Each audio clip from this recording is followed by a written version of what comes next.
पूछ चुके हैं, वहाँ किसी ने रूपल जी को नहीं पहचाना। देखते हैं, शायद यहाँ कोई पहचान ले। ध्यान रखना, आगे जैसे कोई गलती नहीं होनी चाहिए। जी साहब।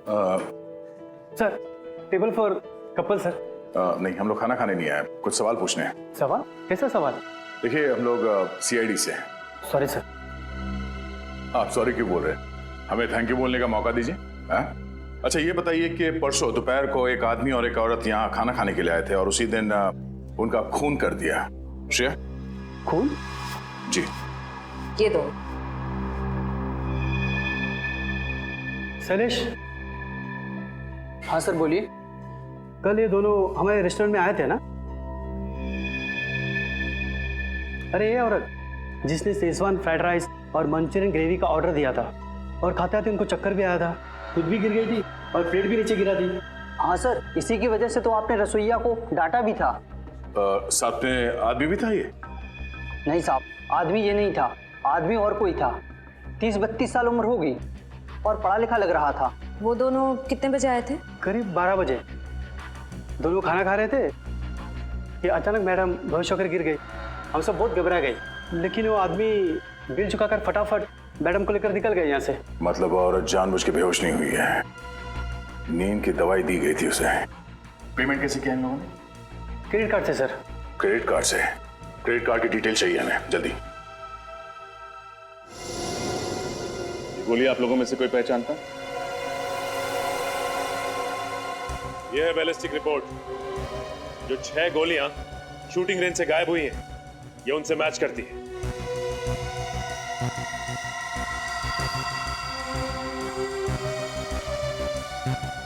बोलो जी, तुमने ही चुराई थी नहीं गोली? सर आप ये क्या कह रहे हैं? मैंने कोई चोरी नहीं की है। झूठ मत बोलो। कल सुबह सुबह ईशान के साथ तुम ही आई थी ना यहाँ? हाँ सर, ये बात सच है कि कल मैं और ईशान सुबह सुबह जल्दी पहुंच गए थे, लेकिन इसका मतलब ये तो नहीं कि मैंने कोई चोरी की हो। इनफैक्ट मैं तो अपनी जगह से हिली तक भी नहीं थी। बट यस, ईशान लगभग 15 मिनट के लिए कहीं गायब हो गया था, है ना ईशान? नहीं, मैंने किसी को नहीं मारा। नहीं, भागने की कोशिश भी मत करें। तुम्हारी भलाई इसी में है कि सब कुछ सच सच बता दो। सर ये सच है कि 6 गोलियां मैंने ही चुराई थी, क्योंकि मैं ज्ञान सर से नफरत करता था और नहीं चाहता था कि वो मेरी माँ से शादी करे। इसलिए तुमने उन्हें मार दिया? नहीं, मैंने उन्हें नहीं मारा। ज्ञान सर को मारने के इरादे से मैंने घर में चुराई हुई 6 गोलियां डाली थी और उनका पीछा करते करते मैं पंडारा रोड के जम्बो मॉल तक भी पहुंच गया था, लेकिन मेरी गाड़ी अचानक एक भिखारी से टकरा गई। इसलिए उसे देखने के बहाने मैं बाहर उतरा, लेकिन जब मैं वापस गाड़ी में आया तो मैंने देखा कि मेरी गन सीट पे से गायब थी। वो गन जो तुम्हारी गाड़ी से चोरी हुई किस कंपनी की थी? ग्रे मेटल कंपनी की थी, 9mm बोर की थी। यही है वो पिस्टल? हाँ सर, यही गन थी। यही गन तो रूपल जी के हाथ में मिली थी। झूठ बोल रहा है सर। ये खून करने के बाद ये गन इसी ने वहां रखी थी और ये भिखारी वाली कहानी भी रची हुई है। ईशान, जब तक ये केस सॉल्व नहीं हो जाता तुम हमारी हिरासत में रहोगे, समझे? डॉक्टर कुंदन है क्लिनिक में? डॉक्टर कुंदन तो आज नहीं है। यही उम्मीद थी। कहाँ है इस वक्त? CID? क्या किया है डॉक्टर कुंदन ने? कल दोपहर 12:30 बजे पंडारा रोड के जंबो मॉल में एक चाइनीज रेस्टोरेंट में रूपल जी के साथ खाना खा रहे थे। सर, रूपल जी तो उनकी पेशेंट है और अगर उनके साथ खाना खाया भी है तो क्या हुआ? क्योंकि खाना खाने के 1 घंटे बाद रूपल जी की मौत हो गई। क्या? तुमने आखिरी बार डॉक्टर कुंदन को कब देखा था? सर, परसों शाम को, और हमेशा की तरह वो अपना आखिरी पेशेंट अटेंड करके चले गए थे और मैंने ही क्लिनिक बंद किया था। मतलब क्लिनिक की 2 चाबियां हैं, एक आपके पास रहती है, एक डॉक्टर कुंदन के पास। जी सर, और बल्कि मैंने भी सर का काफी फोन ट्राई किया पर सर का फोन बंद था। और अगर फोन बंद है तो उन्होंने रूपल जी को रेस्टोरेंट कैसे बुलाया? केबिन कहाँ है उनका, जरा दिखाइए।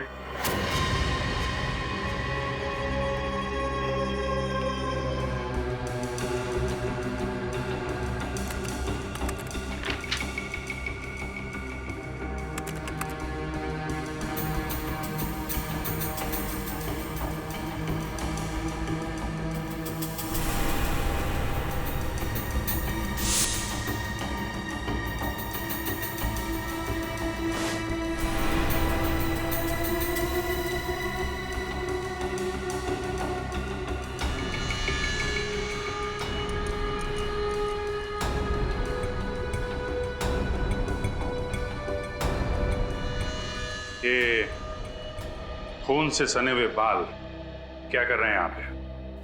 सर मुझे कुछ नहीं मालूम, बल्कि मुझे तो सर के केबिन में आने की परमिशन तक नहीं थी। मिशन नहीं थी। लगता है खाना खाने के बाद कुंदन जी यहाँ रूपल के साथ आए, यहाँ पे उसका खून किया और फिर लाश वहां टिकाने लगा दी। सर, आपका अंदाजा ठीक निकला सर। ये देखिए, लेडीज सैंडल और खून में सने हुए ग्लव्स। ये तो रूपल जी के हैं। आपको कैसे मालूम? वो सर, एक्चुअली मुझे ना इन सैंडल्स का डिजाइन बहुत पसंद था, बल्कि मैंने रूपल जी से पूछा भी था कि उन्होंने ये कहाँ से खरीदे। अगर रूपल जी का खून डॉक्टर कुंदन ने किया है तो फिर ज्ञान जी को भी इसी ने मारा होगा। सर, एक बहुत अजीब बात है। डॉक्टर कुंदन एक साइकोथेरेपिस्ट है, फिर उन्होंने मेडिकल स्कूल में मुर्दों की परीक्षण की परमिशन क्यों मांगी? हाँ? डॉक्टर कुंदन तो जिंदा लोगों के दिमाग का इलाज करते हैं, तो फिर मुर्दा घर में मुर्दों से क्या बात करने गए थे? चाहता क्या है ये आदमी?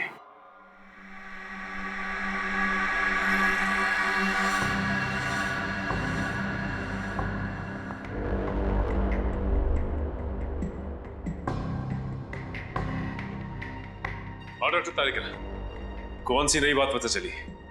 सचिन, मैं ये बताना चाहती हूँ कि ज्ञान जी का खून जिसने भी किया है, मगर गोली उतनी ही दूरी से चलाई गई है जहां पर रूपल बैठी थी, मरी हुई। ये कैसे बता सकती हैं आप? ट्रेजेडी टेस्ट के द्वारा। आइए सर, ये देखिए, गोली यहां से चली और यहां से बाहर निकली। डमी के अंदर जो होल है उसकी गोलाई भी उतनी ही बनाई गई है जितनी कि उस गोली की थी, 0.9 mm। अब मान लीजिए मैं रूपल हूं। रेडी सर, जरा प्लीज लाइट ऑफ करेंगे? यस। जब रूपल हमें मिली मरी हुई, तब उसके हाथ में गन इस तरह से थी। अब ये लेजर ये साबित करेगा कि जब ज्ञान जी पर गोली चली तब खूनी कितनी दूरी पे था और गोली किस एंगल से चली। ऐसा हुआ था सब कुछ। रेडी सर, जरा लाइट्स ऑन करेंगे प्लीज? यस। एक बात समझ में नहीं आ रही। माना कि रूपल जी के हाथों में गन पाउडर लगा हुआ था, लेकिन जब ज्ञान जी की मौत हुई उससे पहले ही रूपल मर चुकी थी, तो फिर रूपल ने गोली चलाई तो चलाई कैसे? सर, अगर ज्ञान जी को सामने से गोली मारी है तो फिर उन्होंने खूनी को देखा कैसे नहीं? और तो और उन्होंने अपने आप को बचाने की कोशिश कैसे नहीं की? बड़ी कुछ तो ऐसा है जो हम लोग देख नहीं पा रहे, क्योंकि दुनिया का कौन सा ऐसा आदमी होगा जो मौत को सामने से आता देख अपने आप को बचाना नहीं चाहेगा। आप सब लोग मेडिकल स्टूडेंट्स हैं, इसलिए रिगर मोर्टिस की थ्योरी के बारे में तो आप सब लोगों को बहुत अच्छी तरह पता है। आज हम प्रैक्टिकली देखेंगे कि रिगर मोर्टिस आखिर कैसे होता है। किसी भी आदमी के मरने के बाद उसके शरीर में केमिकल चेंजेस कैसे आते हैं। उसके मरते ही कुछ घंटे के अंदर उसका ब्लड ठंडा हो जाता है और उसके शरीर के अलग अलग हिस्से सिकुड़ जाते हैं। लगभग 3 घंटे बाद रिगर मोर्टिस का असर शुरू होता है और इसकी शुरुआत चेहरे से होती है और तकरीबन 12 घंटे बाद शरीर का पूरा खून जम जाता है और शरीर इतना ठंडा पड़ जाता है कि इसे हिला पाना नामुमकिन होता है। सर, 48 घंटे से लेकर 60 घंटे के अंदर तक शरीर का सड़ना और गलना भी शुरू हो जाता है ना?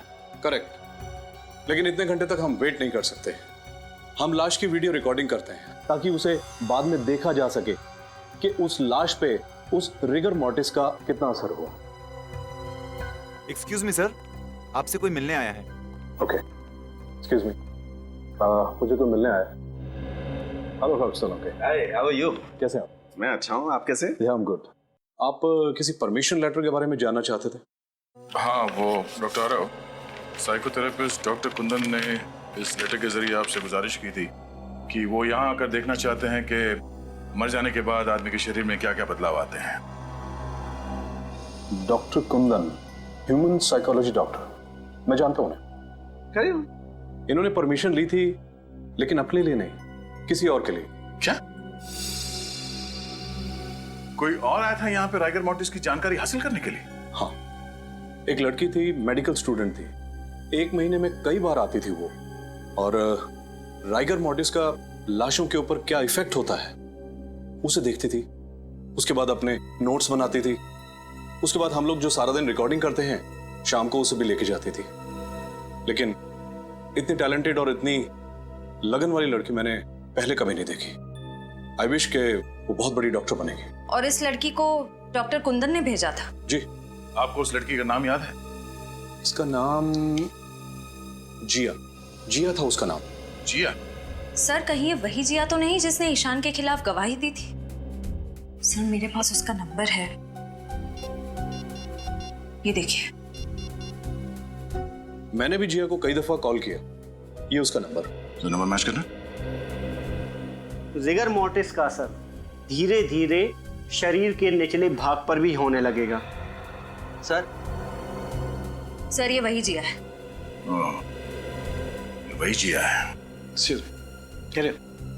डॉक्टर कुंदन ने रूपल को मारने से पहले जिया को यहाँ पे राइगर मॉर्टिस की जानकारी हासिल करने के लिए भेजा, लेकिन क्यों? दया, तुम्हारे इस क्यों का जवाब है मेरे पास। जवाब है?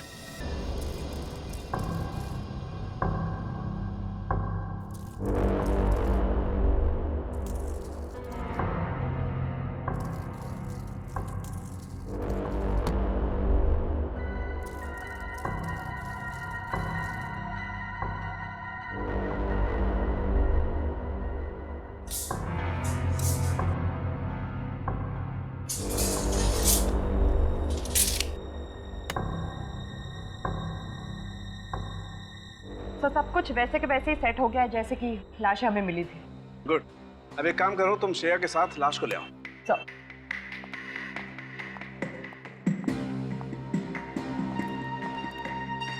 डॉक्टर साहब, यहाँ पे पुतला, बाहर उस लड़की की लाश, अब यहाँ पर क्राइम सीन को रिकंस्ट्रक्ट करने की कोशिश कर रहे हैं क्या? हाँ दया, बिल्कुल वही कर रहा हूँ। और मैंने ऊपर कैमरा भी फिट कर दिए हैं जो सारी रिकॉर्डिंग करेंगे, ताकि हमें मॉनिटर पे पता चल जाएगा बाहर कि अंदर क्या हो रहा है।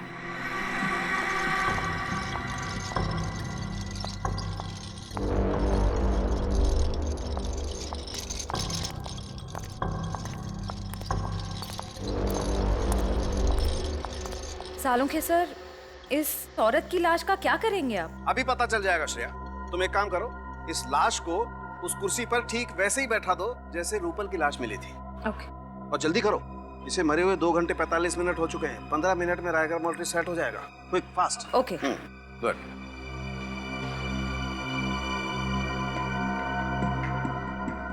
गुड।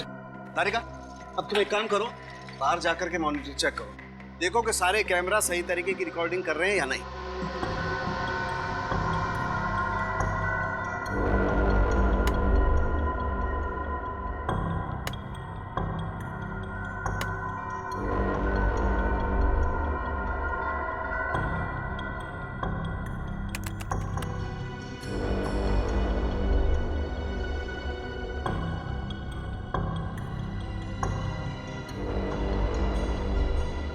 श्रेया, एक काम करो, इसके हाथ में वो गन वैसे ही पकड़ा दो जैसे रूपल के हाथ में थी। क्विक। सर। और ध्यान से श्रेया, गन में गोलियां भरी हुई हैं।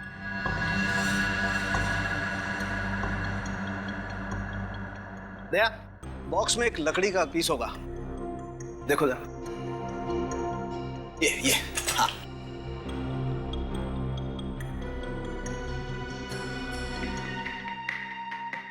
दया, लाश में राइगर मॉर्टिस सेट होना शुरू हो गया। अच्छा, तो सर मॉनिटर रूम में चल के देखते हैं आपकी मेहनत क्या रंग दिखाती है। चल।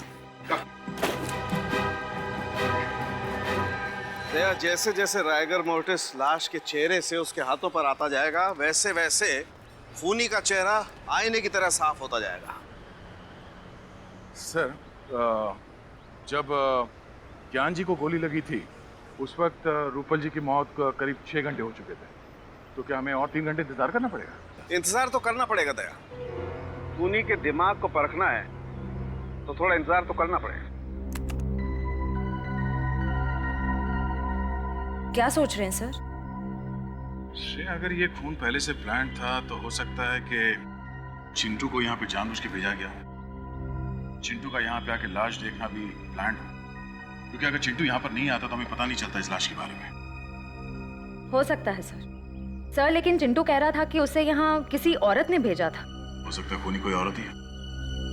इस केस में 2 औरत है, एक ये रूपल जो मर चुकी है और दूसरी ओह नो, इस चिंटू को फौरन यहाँ बुला।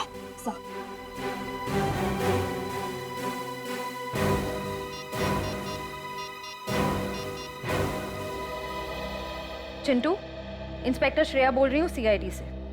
देखो तुम जल्द से जल्द पवन मिल्स में आ जाओ, ठीक है?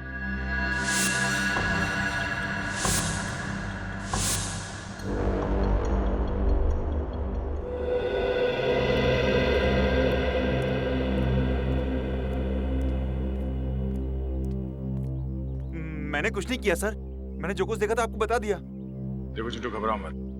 तुमने बताया कि एक लड़की तुम्हें यहाँ पे लेके आई। जी सर। उस लड़की को देखोगे तो पहचान लोगे? हाँ? क्या ये लड़की थी वो? सर ये वही है सर। पक्का यही थी वो? यही है। इसका मतलब दोनों खून के पीछे जिया है।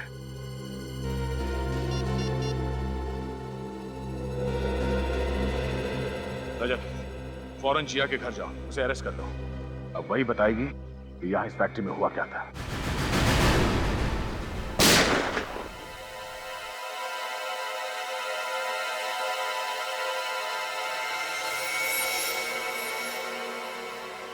सीआईडी? वो भी इस वक्त? जिया जी, इतनी रात को आप शूटिंग रेंज में हो सकती हैं, तो हम क्यों नहीं? क्या मतलब क्या है आपका? मतलब ये कि आप एक मेडिकल स्टूडेंट हैं और एक मेडिकल स्टूडेंट को गन्स और गोलियों में दिलचस्पी। क्यों? मुझे शूटिंग का शौक नहीं हो सकता है क्या? हो सकता है, लेकिन मुर्दा घरों में जाकर रेगा मोटिस की पढ़ाई करना, ये बात कुछ हजम नहीं हुई। पवन मिल्स में एक आदमी को भेजना ताकि वो गोली की आवाज सुन के सीआईडी को खबर कर सके, ये बात भी कुछ हजम नहीं हुई जिया जी। मतलब आप लोगों को सब पता चल गया? जी हाँ, और हम ये भी जानते हैं कि तुम्हारे साथ एक और आदमी भी है जो तुम्हें ये सब काम करवा रहा है। बताओ कौन है वो? जी वो मैं।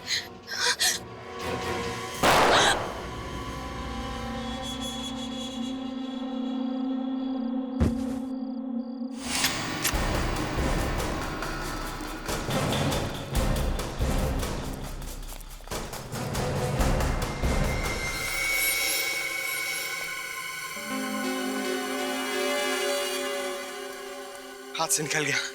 हाथ से निकल गया, लेकिन सीआईडी के शिकंजे से नहीं निकल पाएगा। ये देख।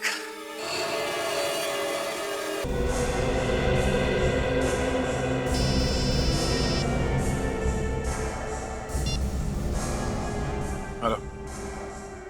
हाँ? क्या? ठीक है, तुम उस गन को संभाल के रखना, वो गन ही हमें खूनी तक पहुंचाएगी। ओके।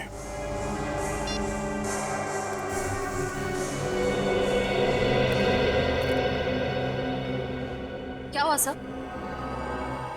किसी ने जिया पे हमला कर दिया। क्या? यानी खूनी कोई और ही है? हाँ डॉक्टर साहब, और कितना वक्त लगेगा? बस 5 मिनट तैयार। 5 मिनट के अंदर ये रायगा मोटिस इसके हाथों पे सेट होना शुरू हो जाएगा बस।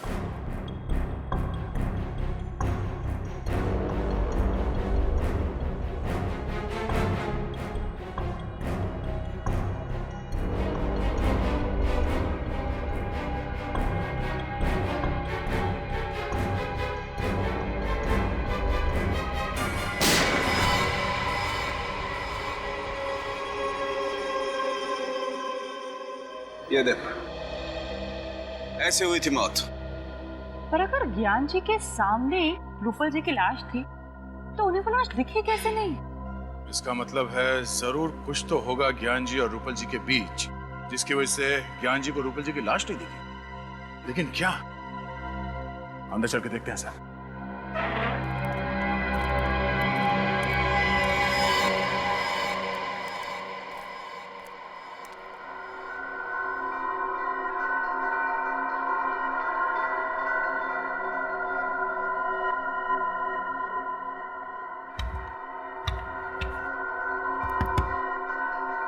तो ये देखिए। बॉक्सर पिलर क्या है क्या इसमें?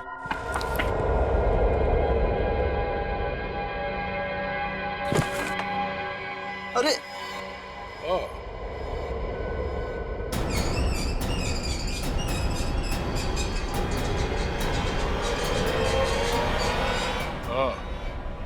तो ये है वो राज जिसकी वजह से ज्ञान जी के सामने बैठी हुई मौत उन्हें नजर नहीं आई। ये पर्दा। देखो दया, ये छेद देख रहे हो पर्दे पे? पर्दे पर ये छेद गोली लगने की वजह से हुआ है। ये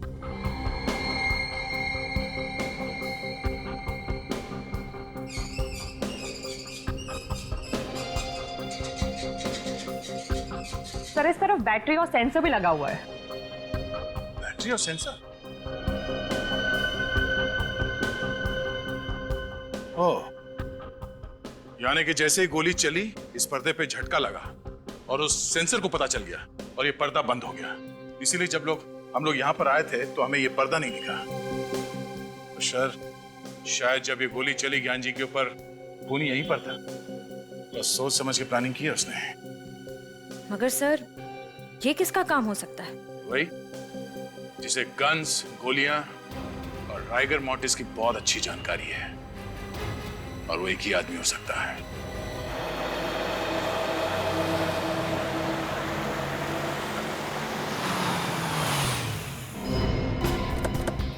गुड मायरा, मैंने तुम्हें कितनी बार समझाया, राइफल हमेशा कंधे के लाइन में होनी चाहिए। ऐसे, बिल्कुल ऐसे। Okay sir. Okay okay. अब गोली बिल्कुल निशाने पे लगेगी। मायरा, अनिकेत सर जो सिखा रहे हैं वो ध्यान से नहीं सीखोगी तो जिसने रूपल जी का और ज्ञान जी का खून किया उसके जैसा शार्प शूटर कैसे बनोगे? अरे सर, ये किसी का खून तो क्या, अंधेरे में किसी को जख्मी भी नहीं कर सकती है। सर, जिया ठीक तो है ना?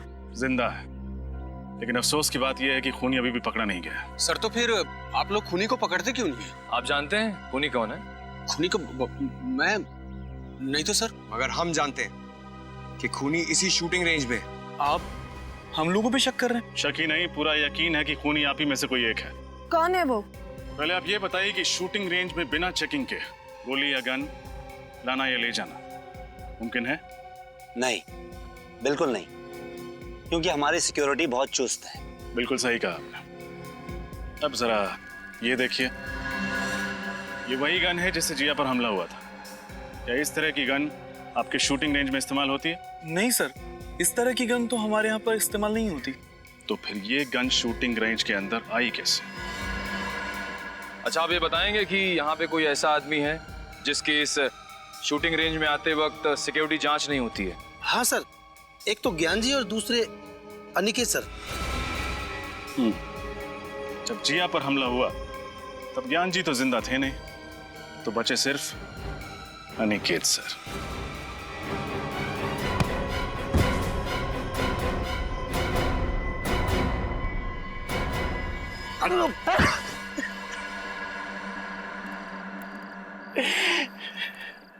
हाँ, मैं खूनी हूं।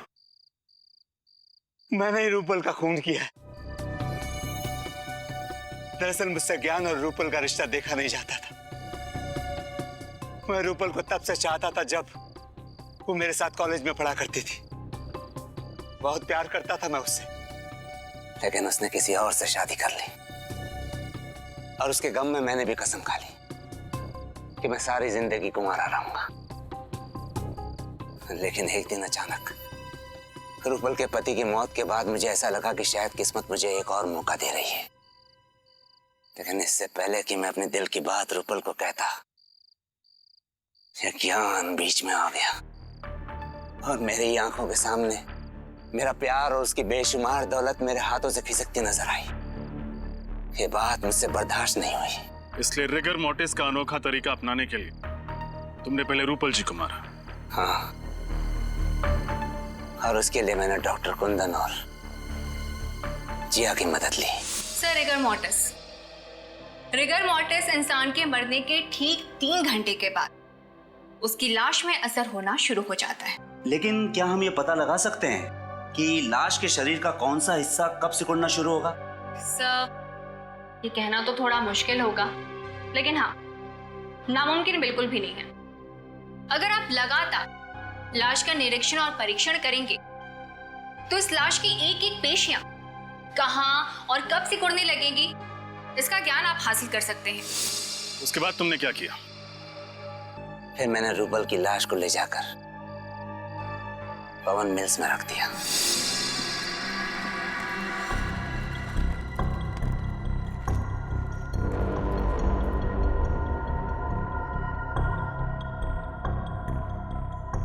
मेरा काम तो हो गया, अब तुम्हारी बारी। तुम देखते रहना डॉक्टर, मेरा वार भी खाली नहीं जाएगा। अब ऐसा करो डॉक्टर, तुम इस पिस्तौल को रूपल के दाहिने हाथ में रख दो, क्योंकि अभी तक रिगर मोर्टिस शुरू नहीं हुआ है, इसलिए पिस्तौल वाला हाथ दाहिनी ओर मुड़ जाएगा। तुम कहते हो तो मैं मान लेता, लेकिन मुझे यकीन नहीं हो रहा है कि तुम्हारा प्लान कामयाब होगा। अभी देखो डॉक्टर,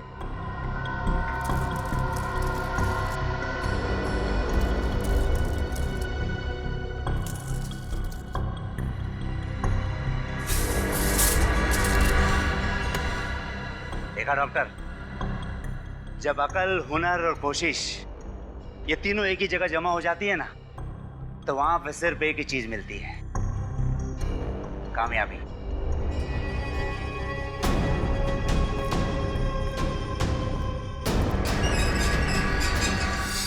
अब आप ये बताने का कष्ट करेंगे कि डॉक्टर कुंदन कहाँ पे है? वो मेरे घर पर है, मैंने उन्हें नींद का इंजेक्शन दिया है। अनिकेत, दौलत की लालच ने तुम्हें अंधा बना दिया, दो खून कर डाले तुमने, इसकी तुम्हें एक ही सजा मिलेगी, फांसी। सब लोग ध्यान से सुन लो,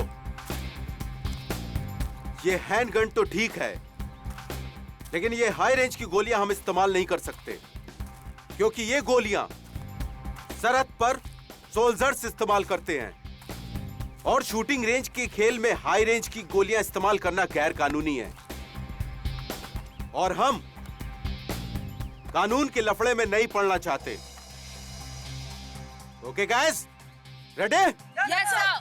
अब आप सभी लोग अपने अपने शूटिंग गॉगल्स और हेडफोन लगाएं।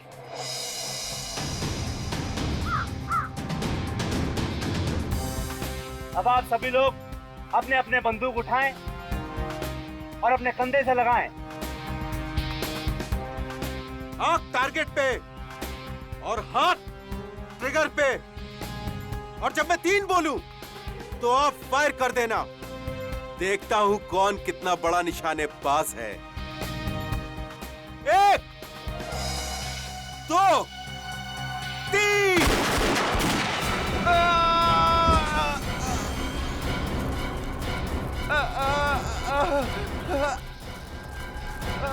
सर, रोहित को गोली लगी। अरे कहाँ लगी इस गोली? शोल्डर पे। अरे ओह गॉड, मुझे बचा लो सर, मैं मरना नहीं चाहता सर। कुछ नहीं होगा तुम्हें, तुम घबराओ नहीं। ईशान, ये क्या किया तुमने? मार दिया इसको। Have you gone mad? तुमने अटेंडेंट पे गोली क्यों चला दी? इसे फौरन हॉस्पिटल लेके जाना होगा। चलो सर, आप सही कह रहे, जल्दी जल्दी जल्दी ले चलिए। चलो चलो। ये आपने सही नहीं किया ईशान। अरे बकवास मत करो, हाँ? इसमें ईशान की गलती नहीं है सिर्फ। तुम लोगों को मालूम था ना यहाँ शूटिंग रेंज पे फायरिंग हो रही है, फिर तुम लोग यहाँ क्या कर रहे थे? सर, पर इसमें इन लोगों की क्या गलती है? ये लोग तो रेंज से हट के खड़े थे। गलती तो ईशान की है, इसे इतना टेढ़ा निशान क्यों लगाया? हाँ, खुद को स्टेट लेवल का शूटर कहते हो तुम? हर शूटर को यह सिखाया जाता है कि हैंडगन चलाना कितनी जिम्मेदारी का काम है। करेक्ट। और तुम इतने सीनियर शूटर होने के बाद भी इतनी बड़ी जिम्मेदारी कैसे भूल सकते हो?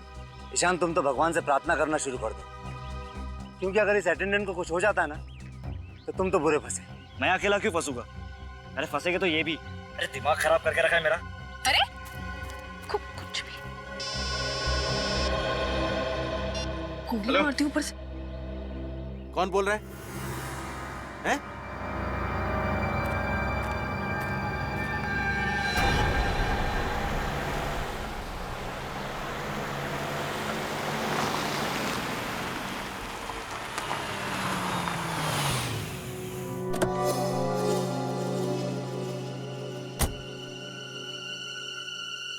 हेलो। हेलो, लेट क्यों हुआ? लेट क्यों हुआ? रास्ते में ट्रैफिक बहुत था। आ गया हूं ना। अंदर आ जाओ। अंदर? मैं अंदर आ गया हूं। सामने एक रूम दिख रहा है? हाँ, दिख रहा है।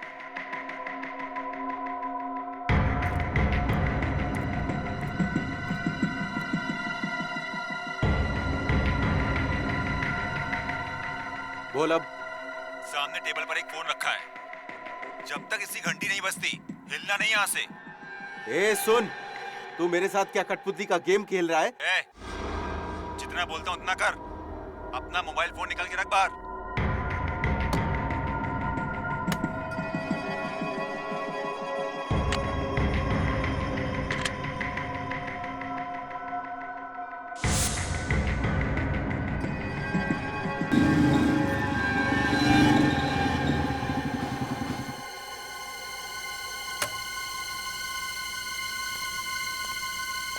हेलो। हाँ,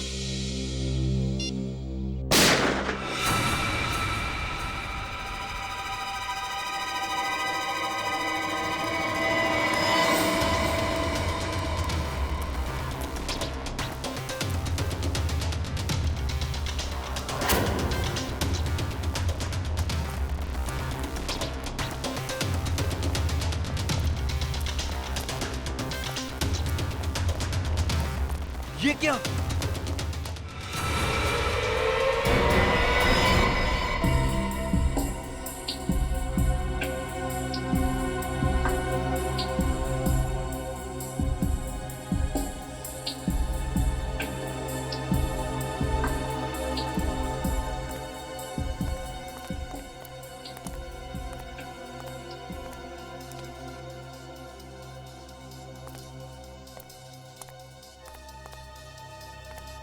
तुम यहाँ क्या कर रहे थे? सर, मैं तो एक लड़की की मदद कर रहा था। वो बेचारी अपने पति को ढूंढ रही थी और मुझे कहा कि इस मिल के अंदर आके ढूंढो। मैं यहाँ पे आ गया और मुझे आते से यहाँ पर गोली चलने की आवाज सुनाई दी और मैं यहाँ भाग के आ गया। जब तुम यहाँ पे आए थे तो इन दोनों लाशों के अलावा किसी और को भी देखा था? नहीं सर। आप जानते हैं कि ये दोनों कौन है? सर पता नहीं सर। आप इस मिल के मालिक हैं और आप जानते नहीं कि ये दोनों अंदर कैसे आए? हाँ? सर यही तो मैं भी सोच रहा हूँ। इनको मरने के लिए मेरा ही मिल मिला था क्या? खामखा मुझे परेशानी में डाल दिया। और सर ये मिल तो 5 साल से बंद है और यहाँ कोई आता जाता भी नहीं है और ये फ़ोन भी बंद पड़ा हुआ है।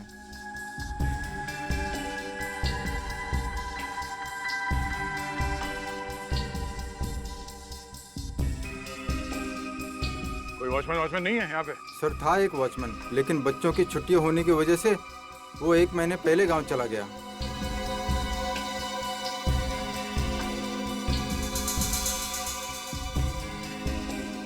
भैया। हाँ सर। भैया, जिस तरीके से ये लाशें पड़ी हुई हैं और जैसे गोली लगी है इस आदमी को, लगता है उस औरत ने ही गोली चलाई है इस पर। और उसके बाद इस औरत ने आत्महत्या कर ली। तो क्या इन दोनों को गोलियां उसी गन से लगी हैं? अब ये तो बैलिस्टिक रिपोर्ट के बाद ही पता चलेगा। सर, एक और बात समझ में नहीं आ रही। अगर उस औरत को इस आदमी को मारकर आत्महत्या ही करनी थी तो इस मिल में ये टेबल, कुर्सी, फोन, इस सब का इंतजाम क्यों किया होगा? ये बैलेट मिला इसके पास। इस आदमी का नाम ज्ञान है सर, जू में रहता है। और इस औरत की तस्वीर उसके वॉलेट में है सर। सर, कहीं ये प्यार का मामला तो नहीं? हो सकता है, पर उसके लिए ये सब तामझाम करने की क्या जरूरत थी? सर, एक और बात, मैंने इस ज्ञान का मोबाइल फोन चेक किया। इसमें आखिरी 15 कॉल्स किसी प्राइवेट नंबर से आए हैं। प्राइवेट नंबर से? इस ज्ञान का इतिहास निकालना पड़ेगा, तभी पता चलेगा कि वो औरत है कौन और उसने इसे क्यों मारा। आप लोग इन्हें पहचानते हैं? ज्ञान जी? नहीं सर, ये नहीं हो सकता सर। इन्हें किसने मार दिया? इनकी तो किसी से कोई दुश्मनी भी नहीं थी। ये कौन है? जी, ये रूपल जी हैं, ईशान की मम्मी। आप में से कोई बता सकता है कि ज्ञान जी और रूपल जी के बीच में क्या संबंध है?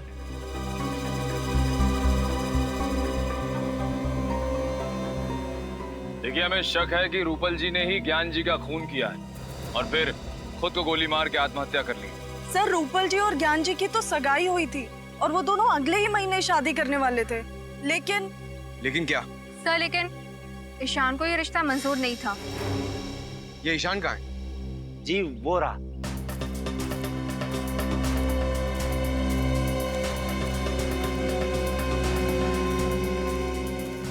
क्या हुआ सर? आपने इतना अर्जेंटली क्यों बुलाया? और ये लोग कौन है? हम लोग सीआईडी से। ईशान, हमें आपसे आपकी माँ रूपल जी और ज्ञान जी के बारे में कुछ बातें करनी है। देखिए सर, आपको मेरी मम्मी के बारे में जो पूछना है पूछिए, मगर मुझे ज्ञान जी के बारे में कोई बात नहीं करनी। देखिए ईशान, खून का मामला है, थोड़ा तो कोऑपरेट करना पड़ेगा। खून? किसका खून? ज्ञान जी का। क्या? पवन मिल्स में हमें उनकी लाश मिली, किसी ने उन्हें गोली मार दी है और हमें तो मैं क्या करूं? मैं मानता हूं कि मैं उनसे नफरत करता था, पर मैंने उन्हें नहीं मारा। जी नहीं, आपने नहीं, लेकिन आपकी माँ ने उन्हें मारा और उसके बाद उन्होंने आत्महत्या कर ली। क्या? माँ ने आत्महत्या? ये आप क्या कह रहे हैं सर? सर, मेरी ईशान, मैं आपका दर्द समझ सकता हूँ। क्या आपको लगता है कि आपकी माँ ने आत्महत्या की होगी? बिल्कुल नहीं सर। सर वो तो कितनी खुश थी सर, हमेशा की तरह टाइम पे उठी भी, योगा की और 9 बजे ऑफिस के लिए निकल गई। सर ये नहीं हो सकता सर। संभालिए अपने आप। आपको ज्ञान जी के बारे में जो कुछ भी पता है प्लीज हमें बताइए। मैं आपको बताता हूँ। यहाँ पर एक छोटा सा हादसा हुआ था जिसमें एक अटेंडेंट को हल्की सी चोट लग गई थी। उस अटेंडेंट को जब हॉस्पिटल ले जा रहे थे तब ज्ञान जी को एक फोन आया। वो फोन सुनते ही ज्ञान जी बहुत घबरा गए थे। नर्वस होकर तुरंत ही यहाँ से चल दिए। गए कहाँ थे आपको पता है? जी नहीं, कहाँ गए इसका पता नहीं चला। कितने बजे गए थे ज्ञान जी यहाँ से? तकरीबन 12 बजे। सर, ईशान सर पहले ही चले गए थे, ज्ञान जी से भी पहले। सर रूपल जी ऑफिस गई थी और ज्ञान जी शूटिंग रेंज से निकले। फिर ये लोग पवन मिल्स कैसे पहुंचे? और फिर ज्ञान जी को फोन किसने किया होगा? लेकिन ज्ञान जी को मारने के बाद रूपल जी ने आत्महत्या क्यों कर ली? इन सभी सवालों के जवाब हमें ढूंढने हैं।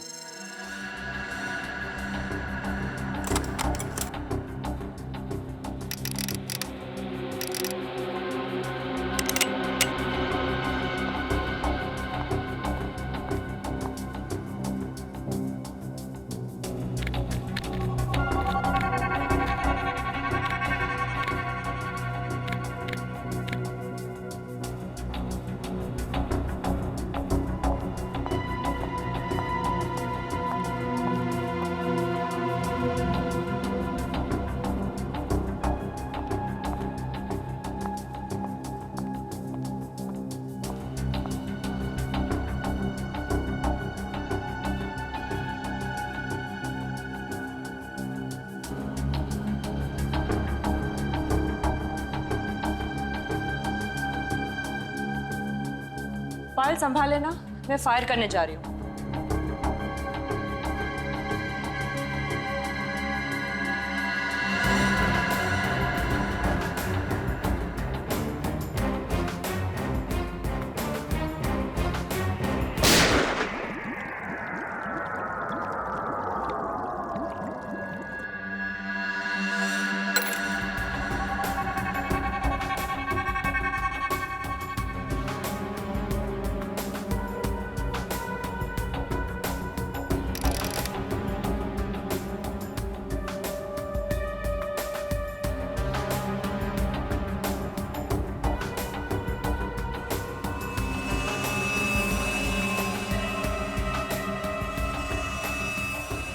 मैम, हाँ ये देखिए, 3 घंटे में 3 बार रिपोर्ट निकाली, फिर भी रिजल्ट वही आ रहा है। क्या रहा रिजल्ट? मैम आप खुद चौंक जाएंगी, देखिए तो सही। ये देखिए। अरे ये क्या? जो सोचा था उसका बिल्कुल उल्टा निकला। रूपल की मौत ज्ञान जी की मौत के 6 घंटे पहले हुई है। चेक कर लो अच्छी तरीके से, देखो कुछ मिलता है क्या। तो मुझे ऐसा लगा कि मैडम अपने फार्म हाउस में आराम करने गई होगी, तो अक्सर शनिवार रविवार जाया करती थी। आप उनके ड्राइवर हैं, आपको लेकर नहीं जाती थी क्या? सर जाती थी साहब, लेकिन इस बार पता नहीं। साहब, उनकी मौत कैसे हुई? उनके सिर पे गोली लगी है और ज्ञान जी के सीने में।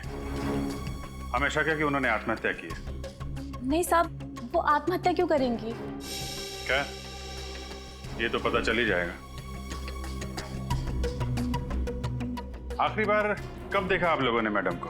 साहब कल सुबह मैं खुद उन्हें ऑफिस छोड़ने गया था। कितने बजे? सर 9 बजे। 9 बजे। उसके पहले और उसके बाद में क्या क्या हुआ याद करके बताओ।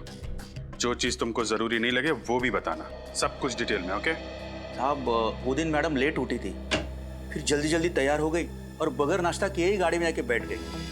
फिर 9 बजे मैं उन्हें ऑफिस लेके गया। फिर मैडम का 10:30 बजे फोन आ गया कि गाड़ी निकालो। फिर मैं उन्हें जंबो मॉल लेके गया। Jumbo mall? सुबह सुबह ऑफिस का काम छोड़ के 10:30 बजे वो मॉल चली गई? साहब, मुझे भी बड़ा अजीब सा लगा, क्योंकि वो मुझे अपने साथ लेकर नहीं गई। क्यों? तुम्हें साथ क्यों लेके जाएंगे? पिछले 3 सालों से वो मुझे अपने साथ लेकर जाती थी, उनका सामान उठाने के लिए। अच्छा, मतलब मॉल जाने का कोई प्लान नहीं था उनका, अचानक चली गई वहां पे। सर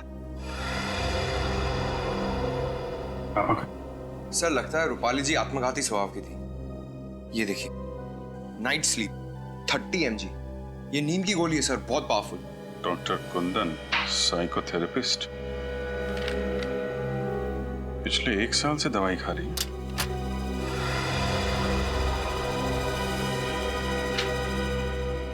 इधर आओ सर। ये रूपल मैडम किस चीज की दवाई खा रही थी? क्या बीमारी थी? अक्सर उन्हें मिर्गी के दौरे पड़ते थे, लेकिन 6 महीने से उनकी हालत में काफी सुधार था। सर से देखिए, रूपल जी के लॉकर में पिस्टल मिली, लाइसेंस के साथ। Licence pistol? इसका मतलब रूपल जी ने आत्महत्या नहीं की? सर मैं कुछ समझा नहीं। अगर उन्हें आत्महत्या करनी होती तो अपनी पिस्टल से करती ना, या अपने घर में करती। घर से इतनी दूर मिल में जाके आत्महत्या क्यों करेंगे? सर हो सकता है रूपल ज्ञान जी को मारना चाहती थी, इसलिए इतनी दूर मिल में गई। ज्ञान जी को भी मारने के लिए अपनी पिस्टल साथ में लेके जाती विनीत। ये मामला कुछ और ही है। सर आपको किस पे शक है? फिलहाल तो सारी कड़ियां बिखरी हुई हैं। शॉपिंग मॉल, नींद की गोली, डॉक्टर का प्रिस्क्रिप्शन और लाइसेंस्ड गन। इन कड़ियों को जोड़ने पे ही पता चलेगा ज्ञान जी और रूपल जी के साथ क्या हुआ था। सर, ज्ञान जी और रूपल जी दोनों टॉक नाउ कंपनी का मोबाइल यूज करते थे और मोबाइल कंपनी के मैपिंग के हिसाब से रूपल जी कल दोपहर 1 बजे जंबो मॉल में थी, पंडारा रोड पर, और तब से उनका मोबाइल ऑफ आ रहा है। और ज्ञान जी? सर ज्ञान जी की लोकेशन ये देखिए सर। हाँ, 1 बजे शूटिंग रेंज से निकले और 2:30 बजे पहुंचे पंडारा रोड, और वहां से सीलिंग होते हुए बांद्रा लिंकिंग रोड से जूहू सर्कल पहुंचे 5 बजे, और 5:30 बजे वहां से निकलकर 6:30 बजे पहुंचे पवन मिल। और 6:30 से 6:45 तक ये किसी से फोन पे बात कर रहे थे, किसी प्राइवेट नंबर पे। उसके बाद इनका फोन बंद हो गया। सर क्योंकि उसी दौरान उनकी मौत हो गई थी। मतलब ज्ञान जी और रूपल जी दोनों अलग अलग टाइम पे पंडारा रोड पहुंचे थे। सर ये भी तो हो सकता है कि ज्ञान जी भी जंबो मॉल ही गए हो। हम अगर क्यों और किससे मिलने? और वो आखिरी कॉल किस अनजान शख्स का था जिससे ज्ञान जी ने इतनी लंबी बात की?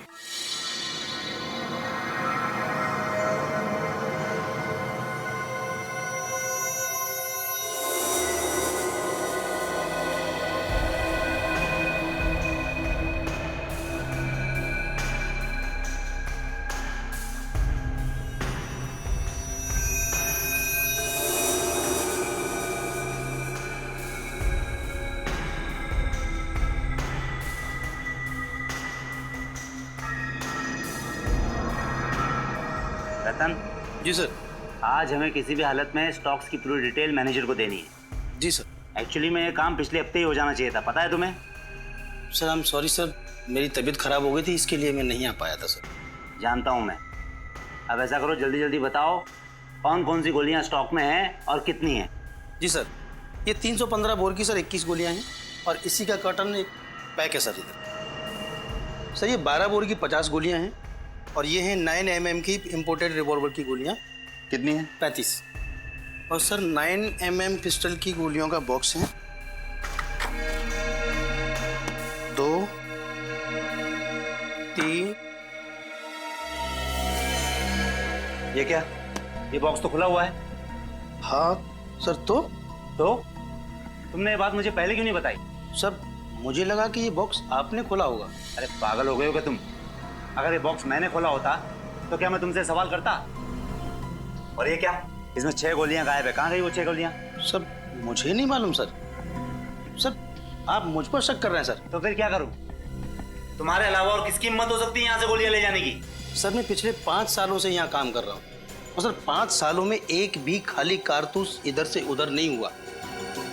सर ये 6 गोलियां मैं क्यों चुराऊंगा सर? मैंने नहीं की चोरी सर इसकी। देखो रतन। जी सर। यह एक कानूनी अपराध है और अगर इन गोलियों की वजह से कुछ हो गया ना तो उसके लिए हम दोनों को जिम्मेदार ठहराया जाएगा। इसलिए मुझे इस बात की रिपोर्ट मैनेजर को करनी होगी। और हाँ, वो कल तुम शूटिंग रेंज से कहीं बाहर नहीं गए थे क्या? हाँ सर, सुबह में मैं शूटिंग रेंज का दरवाजा खोलकर बाथरूम तक गया था सर। तो सर मैंने देखा कि ईशान और जिया इधर आए। ईशान और जिया? वो भी सुबह सुबह? सर मैंने भी तो ये सवाल उनसे पूछा लेकिन उन्होंने कोई जवाब नहीं दिया और सीधा अंदर चले गए सर। उन दोनों का सुबह सुबह यहाँ आना और शाम को मिस्टर ज्ञान का खून हो जाना, ये दोनों बातें संयोग नहीं हो सकती रतन। सर आपका मतलब है कि ईशान ने ही ज्ञान जी को